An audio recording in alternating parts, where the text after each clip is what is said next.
নমস্কার বন্ধুরা, আশা করছি আপনারা সবাই ভালো আছেন এবং সুস্থ আছেন। আমি রাখি আমার চ্যানেলে সবাইকে জানাই অনেকটা স্বাগত।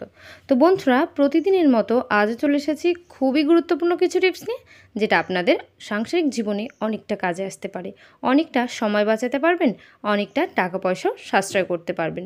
তাই আমি চলে এসেছি আমার প্রথম টিপসে। বন্ধুরা, এখানে আমি একটা জলের বোতল নিয়ে নিয়েছি। তো জল খাওয়ার পরেই বোতলগুলো তো আমরা ফেলে দিই, ফেলে না দিয়ে আজ কিন্তু এই বোতলের এমন একটা ট্রিক শেয়ার করব যেটা আপনাদের কিন্তু অনেকটা কাজে আসবে। আমি যে বলছি শুধু এই জলের বোতলগুলোই নিতে হবে তেমনটি নয়, আপনারা কিন্তু যে কোনো তেলের বোতলও নিতে পারেন। যে কোনো বোতল নিয়ে আজকের এই ট্রিকটা কিন্তু ইউজ করতে পারেন। তো আমি এর উপর থেকে যে কাগজটা স্টিকার করা ছিল সেই কাগজটা তুলে দিলাম। এবার বোতলটাকে খুলে নিলাম। খুলে আমার কিন্তু ঢাকনার প্রয়োজন হবে। তো এই যে ঢাকনার কি প্রয়োজন হবে, কি কাজ করব, আর নিয়েছি পেনের কিছু ঢাকনা, মানে পেনের এই যে ক্যাপগুলো, সেই ক্যাপগুলোর সাহায্যে কিন্তু আজকের কাজটা করব। তো বোতলের ঢাকনার সঙ্গে ম্যাচিং করে আমি এই পেনের ঢাকনাটা নিয়ে নিলাম। নিয়ে এই যে এই পেনের একটা সাইড থেকে অংশটাকে উল্টো দিকে টান দিলে ভেঙে যাবে। আমরা এখানে লোহার একটা শিক নিয়ে নিয়েছি। শিকটাকে প্রথমত আমাদের গরম করতে হবে। গরম করে তারপরে কিন্তু এর কাজটা হবে। দেখবেন এরকম একটা জিনিস যদি আমরা অনলাইন থেকে অর্ডার করি অথবা বাজার থেকে কিনতে যাই, সেক্ষেত্রে কিন্তু অনেকটা দাম লেগে যায়, অনেকটা টাকা পয়সা খরচা হয়ে যায়। তো সেই টাকা খরচা করে তেলের এরকম বোতল না কিনে আমরা যদি বাড়িতেই তৈরি করতে পারি তাহলে কেমন হয়। তো আমি এখানে কিন্তু পেনের যে ঢাকনাটা আছে তার মধ্যে ছোট্ট একটা ছিদ্র করে নিচ্ছি। এইবার কি করব, আর বোতলের যে ঢাকনাটা আছে ছোট একটা ছিদ্র করে নিয়েছি। এই যে ছিদ্রটা করে নিলাম, এর মধ্যে যেহেতু এটা ঢুকছে না তার জন্য বোতলের ঢাকনাটার ছিদ্রটা একটু বড় করব। একটু বড় করলে তাহলে এই পেনের ঢাকনাটা এর মধ্যে খুব সহজে কিন্তু ঢুকে যাবে। এর মধ্যে ঢুকে গেলে কি কাজ করব, দেখবেন অনেক সময় আমাদের যেহেতু এখন শরীর সবার খুব একটা ভালো থাকে না, নানান রকমের সমস্যা থাকে, যেমন কোলেস্ট্রল বেশি থাকে, হাই প্রেশার থাকে। তো এই সমস্ত সমস্যা হলে না তেল অনেকটা কম খেতে হয়।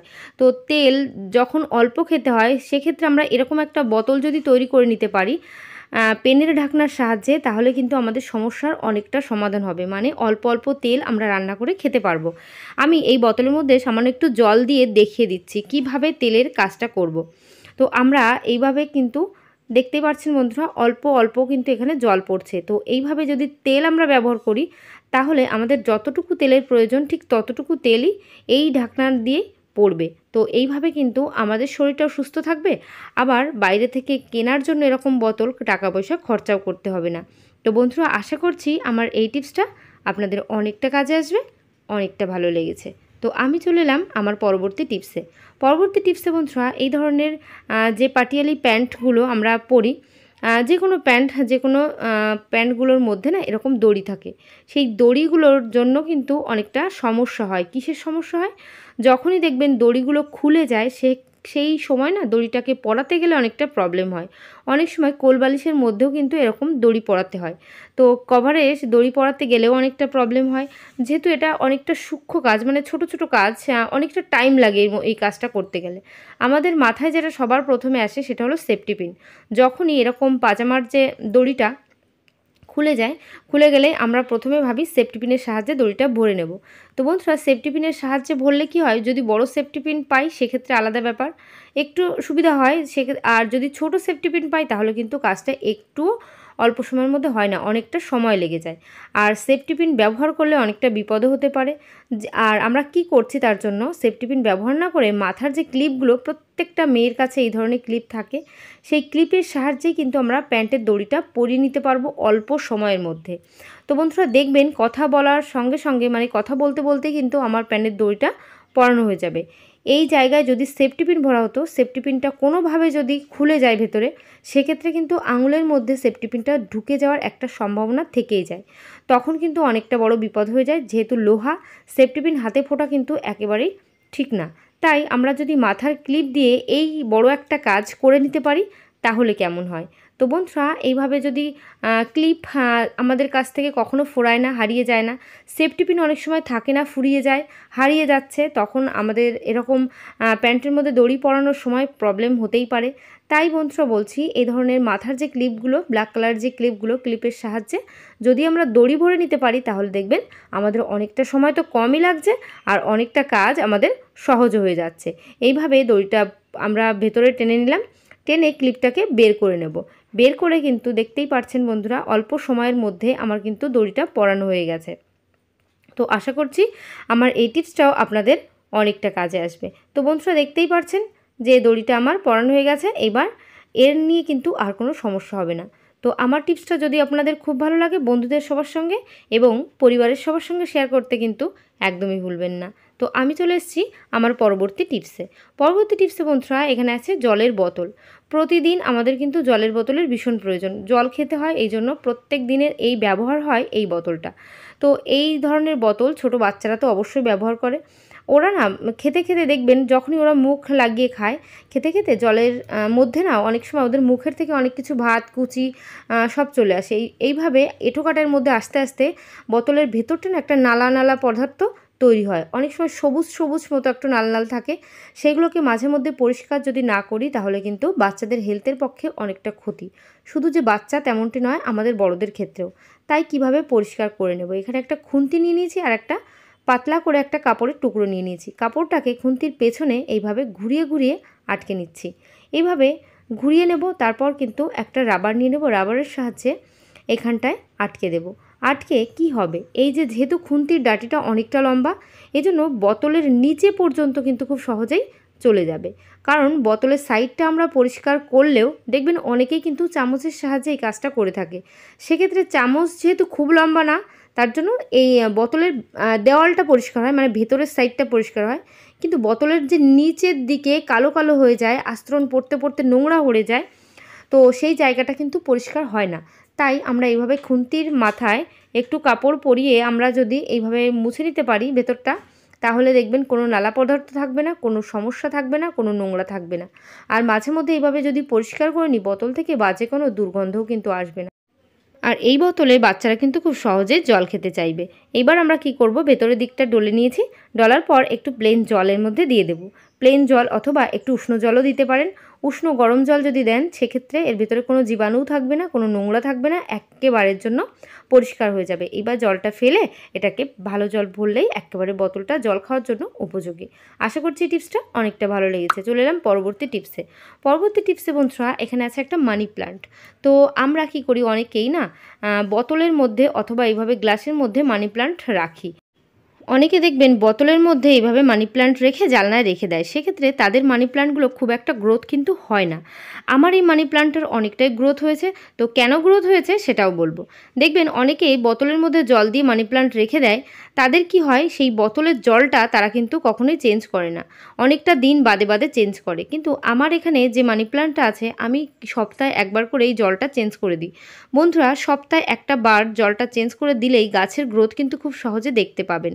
দেখতেই পাচ্ছেন এখানে খুব সুন্দর শিকড় বেরিয়ে আসছে, তার মানে গাছটার কিন্তু খুব ভালো গ্রোথ হচ্ছে। এইভাবে জলের মধ্যে আমরা যদি রেখে দিই, তাহলে দেখবেন সপ্তাহে একটা বার করে জলটা চেঞ্জ করে দেব, তাহলে সেই গাছের গ্লেজই কিন্তু আলাদা ফিরে আসবে। সেই গাছটা অনেকটা বৃদ্ধি পাবে, কোনো সমস্যা হবে না সেই গাছের। মাঝে মধ্যেই অন্তত সপ্তাহে একটা বার জলটা চেঞ্জ করে দেবেন, তাহলে বোতলে অথবা কাচের গ্লাসে যেখানেই রাখছেন না কেন, এই মানি প্ল্যান্টটা কিন্তু খুব সহজে গ্রোথ হচ্ছে, খুব গ্লেজ থাকছে। কারণ আমরা যদি আমাদের ঘরের ভেতরে একটা গাছ রেখে সেই গাছের গ্লেজ না থাকে, বৃদ্ধি না হয়, সেক্ষেত্রে কিন্তু আমাদের অনেকটা সমস্যা লাগে। তাই বন্ধুরা, একটু জলেরই সমস্যা, তো জলটা যেহেতু আমাদের সবসময় হাতের কাছে আছে, এই জন্য জলটা একটু চেঞ্জ করে দিলেই দেখবেন এই সমস্যার সমাধান হয়ে যাবে। আশা করছি এই টিপসটা অনেকটা ভালো লেগেছে, অনেকটা কাজে আসবে। চলে এসেছি পরবর্তী টিপসে বন্ধুরা, সকাল থেকে রাত পর্যন্ত যখনই আমরা রান্নাঘরে থাকি, আমাদের প্রধান যে জিনিসটা সেটা হলো মিক্সার জার। তো এই যে মিক্সার মেশিনটা যদি আমাদের ভালো না থাকে, মানে মিক্সার জারটা যদি ভালো না থাকে, ব্লেডের যদি সমস্যা হয়, জাম হয়ে যায়, তখন কিন্তু আমাদের মিস্ত্রির কাছে দিয়ে আসতে হয়। সেটা ওদের কাছে দিয়ে আসলে অনেকটা টাইম লাগে সেটা আবার ঠিক হয়ে বাড়ি ফিরে আসতে। তাই আমরা বাড়িতে বসেই যদি সেই সমস্যা থেকে সমাধান পেয়ে যাই, তাহলে কেমন হয়। অনেক সময় দেখবেন আমরা মশলাপাতি পেস্ট করতে করতে, মাংসের কিমা তৈরি করছি, নানান কিছু করতে করতে, ব্যবহার করতে করতে এই যে ব্লেডটার ধার অনেকটা তো কমে যায়, সে ধারটা কিন্তু খুব সহজে করা যায়, কিন্তু ব্লেডটা না জাম হয়ে যায়। অনেক সময় জাম হওয়ার পরও আমরা কিন্তু কাজ করতে থাকি, তখন ব্লেডটা ভেঙেও যায়। তো যখনই দেখবেন এরকম ব্লেড জাম হয়ে যাচ্ছে, আমার এই ব্লেডটা কিন্তু অনেকটা জাম হয়ে গেছে, আমি আঙুলের সাহায্যে ঘোরালে দেখতেই পাচ্ছেন অনেকটা শক্তভাবে এটা ঘুরছে, মানে আমার কিন্তু প্রচুর কষ্ট করতে হচ্ছে এটা ঘোরাতে। তো এরকম সমস্যা যখনই হবে তখন কি করবেন, যে কোনো তেল, সর্ষের তেল হোক, রিফাইন্ড তেল হোক, নারকেল তেল হোক, যে কোনো তেল আমরা যেটা ব্যবহার করছি খাওয়ার জন্য হোক, মাথায় দেওয়ার জন্য হোক, সেই সমস্ত তেল সামান্য একটু চামচের মধ্যে নিয়ে আমরা যদি এই ব্লেডের ওই জায়গাটায় যেখানে মোটরটা আছে ঠিক সেই জায়গাটায় আমরা যদি একটু তেল দিয়ে দিতে পারি, তাহলে দেখবেন আমাদের এই যে ব্লেডটা ঘুরতে কোনো সমস্যা হবে না। দেখতেই পাচ্ছেন বন্ধুরা আমি কোন জায়গাটায় তেল দিচ্ছি, এই জায়গাটা দিয়ে এইভাবে ঘুরিয়ে ঘুরিয়ে নিতে হবে, তাহলে সমস্ত জায়গার মধ্যে তেল লাগবে। এইভাবে মিক্সার জারের ব্লেডের মধ্যে তেলটা যাওয়ার পর এই জারটাকে কিন্তু আমরা সারাটা দিনের জন্য আর ব্যবহার করব না। একটা দিনের জন্য এইভাবে তেল দিয়ে আমরা একটু হাত দিয়ে এইভাবে ঘুরিয়ে নেব। বন্ধুরা এইভাবে যদি আমরা ঘুরিয়ে নিতে পারি দেখবেন তাহলে কিন্তু খুব সহজে যে জাম হয়ে আছে সেই জামটা কিন্তু খুলে যাবে। তো আমি কিন্তু কিছুই করিনি, শুধুমাত্র একটু তেল এই ব্লেডের এই জায়গাটায় দিয়ে নিচ্ছি। আপনারা কিন্তু একটু পেছনের দিকেও, মানে পেছনে যে জায়গাটা আছে সেই জায়গাটাও একটু তেল দিয়ে নেবেন, তাহলে এটা ঘুরতে কিন্তু খুব সহজে ঘুরবে, কোনো আটকে যাবে না, মানে জাম হয়ে যাবে না, কোনো সমস্যা হবে না। কারণ মিক্সার জার যখনই সমস্যা হয় আমাদেরই কিন্তু কষ্ট হয়, যেহেতু আমাদের রান্নাবান্না করতে গেলে এটা মেন একটা জিনিস আমাদের মশলাপাতি পেস্ট করার জন্য, সেক্ষেত্রে সেই জিনিসটা যদি খারাপ হয়ে পড়ে থাকে তখন কিন্তু আমাদেরই কষ্ট। তাই কষ্ট পাওয়ার আগেই যদি সেই সমস্যায় না পড়ি, সমস্যা থেকে সমাধান পেয়ে যায়, তাহলে কেমন হয়। পেছনে এই জায়গাটা একটু তেল দিয়ে এটাকে ঘুরিয়ে নেব, তাহলে ভেতরে খুব ভালোভাবে কিন্তু তেলটা পৌঁছে যাবে। আপনারা যদি এই ব্লেডটা খুলে তারপর তেলটা দিতে পারেন ভেতরে, সেক্ষেত্রে কিন্তু আরও ভালো কাজ হবে। তো যারা খুলতে পারছেন না, অনেকটা টাইট হচ্ছে, তারা কিন্তু এইভাবে চামচের সাহায্যে একটু তেল ভেতরে ভেতরে দিয়ে দেবেন, তাহলে আমাদের কোনো সমস্যাই হবে না, এটা আমরা খুব সহজে ব্যবহার করতে পারবো। তো বন্ধুরা আশা করছি আমার এই টিপসটা অনেকটা কাজে আসছে, অনেকটা ভালো লেগেছে। যদি খুব ভালো লাগে একটু কমেন্ট করে জানিয়ে দেবেন।